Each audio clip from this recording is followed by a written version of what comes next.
What's up?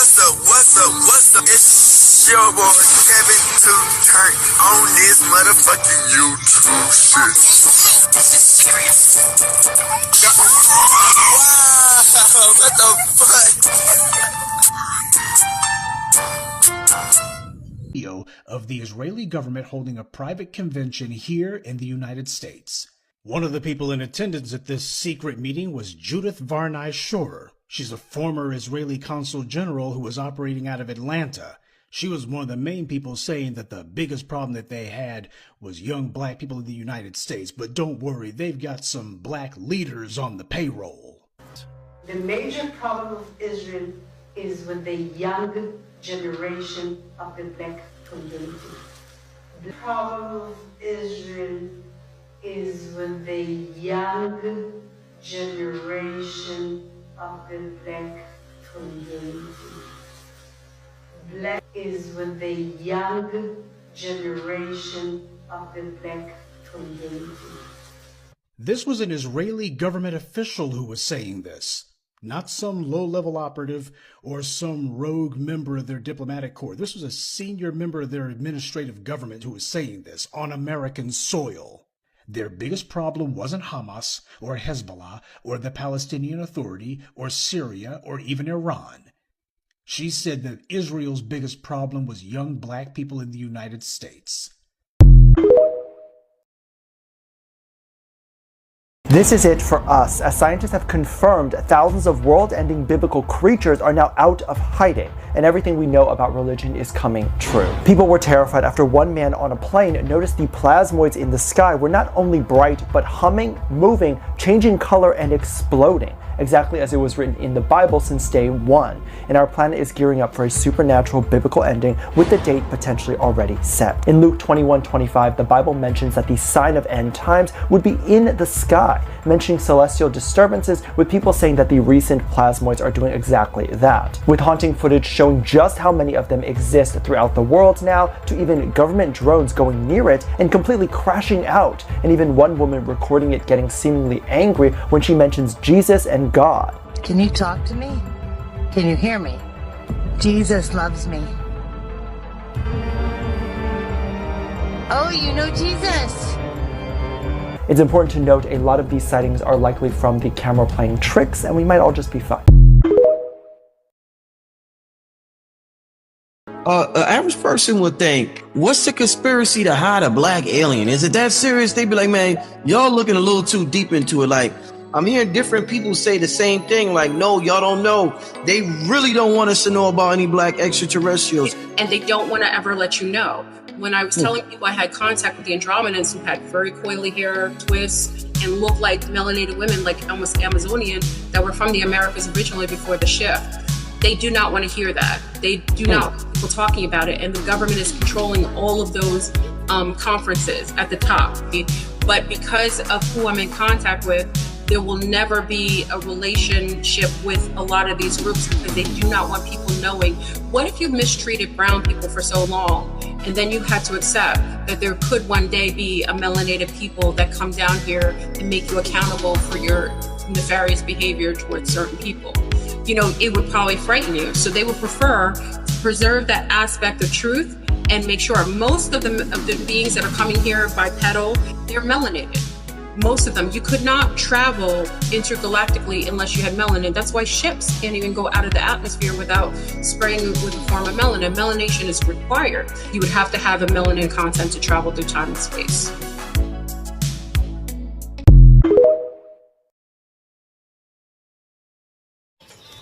Straight to it, straight to it, straight to it, straight to it. Hey gang, hey gang, hey gang. It's kind of raining, so I'm gonna kind of have to hurry up and be quick with these videos today, but I'm still got the good 100% effort. Hey man, say man, in war, relationships, in war gang, family, friends, brothers, siblings, females, niggas for the females. Hey man, say man, you know, in war, man, you can never be too comfortable. You know what I'm saying? I've been seeing a whole lot of thinking about this stuff. You dig what I'm saying, Crip? In war, man, relationships can be deadly. It don't care if it's a friend, family, or benefit with somebody else on a physical connection. People sometimes, man, can get close to you, man, and they can ruin your whole relationship. They can ruin your whole war. They can ruin your whole plans. They can ruin a lot of shit, man. I was looking at one of these black activist leaders named Marcus Garvey. I was watching it like a little movie playthrough. Man, that shit is so damn crazy, man. They sent people to be his friends. They sent people to be in his group. They sent other people to be a part of his group, and these niggas were secret agents. The president was sending secret agents to stop what he was doing.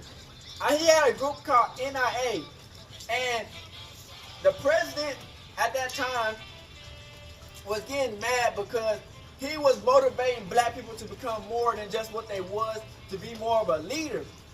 Tell me why some of the most trusted people he fucked with in the group was government agent people. You know what I'm saying? And it just goes to show you, man, your relationship can be fucked up because you don't trust nobody. So you don't want nobody around you.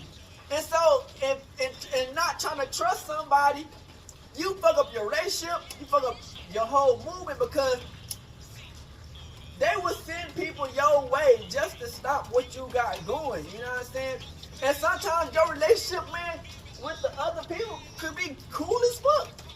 You know what I'm saying? And just, you can't really fuck with a lot of people because you never know who these people are. You know what I'm saying? You try to have a good family, a good relationship, try to make a good movement. And the main people against you is the whole government. Or just random people who just don't fuck with you. Because the devil can send enemies your way and fuck up your whole type of plan, crook. You know what I'm saying? And at this time, you got to ask Yahweh God for discernment for people in your life, man. Because Marcus Garvey, man, he was a cool person.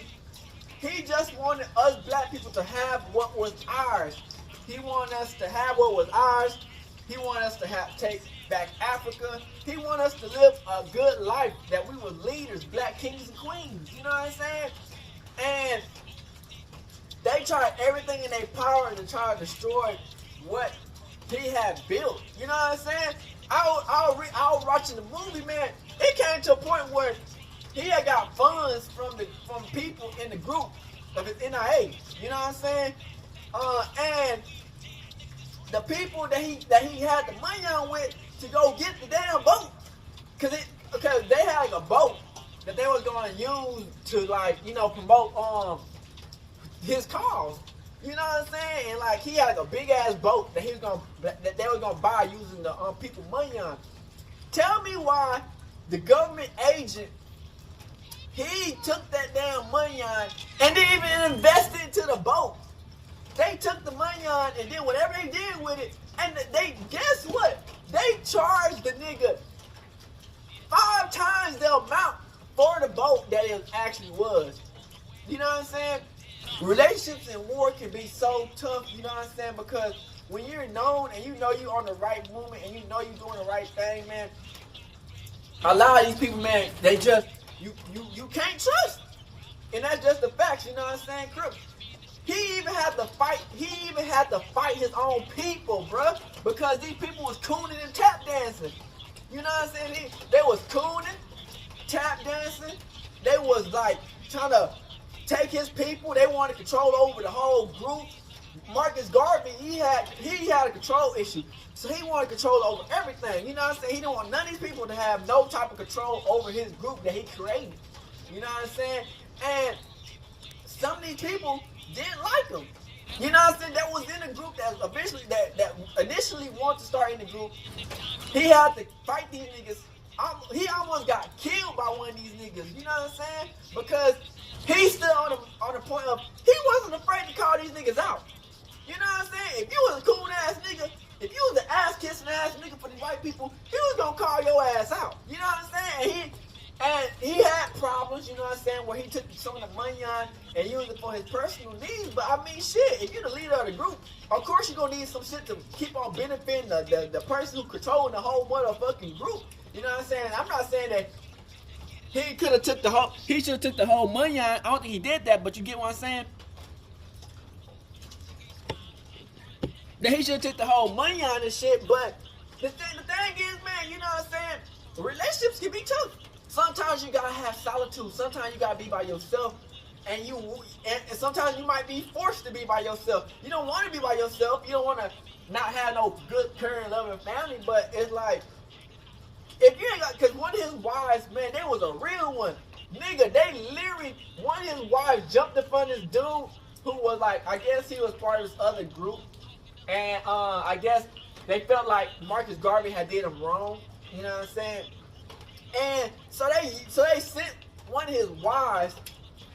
I mean, they sent some of this person to go shoot this nigga. His wife jumped in front of the bullet. You know what I'm saying? So he wouldn't get shot. He got shot, but he didn't get shot like how he could have got shot. I don't think she got shot, but I was like, she jumped in front of the bullet so he wouldn't get shot. You know what I'm saying? It's just like, you know, if you ain't gonna have no ride or die to fight for the movement, you know what I'm saying, that's at hand, what's the point of, you get what I'm saying, what's the point of having somebody around you? You get what I'm saying, Crip? This dude, man, was a cool motherfucker. He helped, like, create, like, Malcolm X, Martin Luther King, off of some of his ideals and shit, man. You know, as I see now, man, relationships can be tough. You know what I'm saying? Friends, relationships can be tough. Family relationships can be tough. He lived by himself. He had nobody but around him. He had his own house with his own library and everything, and nobody could come in. You know what I'm saying? And his closest friends turned out to be government agents who was trying to bring him down. So they try to get close to him. They try to pick his idea, his mind, end up sabotaging his whole work. The people turned their back on him, you know what I'm saying? That was like supporting him in the beginning because they felt like he was just he like a dictator and he was taking all the money on, which he really wasn't. They was fucking him over. He had his own stocks. They fucked up his stocks. The U.S. government done fucked up his whole movement. You know what I'm saying? To teach black people that we ain't just no peon ass niggas. We can be warriors, soldiers. We can fight for what we believe in. You know what I'm saying? And you know, as we see now, we can see how crucial it is to have a good relationship in war. Sometimes that means not even have a relationship that people get close to you. You know what I'm saying? Because you never know who they were sent from. You never know the devil, demons, all types of goofy ass shit. So when I get in relationships with people, like a female, I gotta ask questions, a lot of questions, a lot of questions. It might get annoying after a minute because, hey, you can't be overcautious, you know what I'm saying? And then people around you, like friends, you gotta wonder, why do people want to fight with me so hard? Why they want to know all my ideas, you know what I'm saying? Why they want to know this and that? They were working for the government. They said, bruh, they didn't even have no names. You know what I'm saying? That the president knew him by. The president at that time called them niggas by numbers. You know what I'm saying? So it just goes to show you, man, that people will get close to you just to get information to get back to the government, or just to, in general, to people who don't have the best interest for you and try to take your ass out. You know what I'm saying? It became a point to where he was talking to KKK, Marcus Garvey, because, you know, he was trying to see what the fuck, because he knew that the government didn't really control the America. He knew the KKK at that time controlled it. They still do till today. You know what I'm saying? But it's just wild because I'm like, damn, you know what I'm saying? Relationships can be deadly.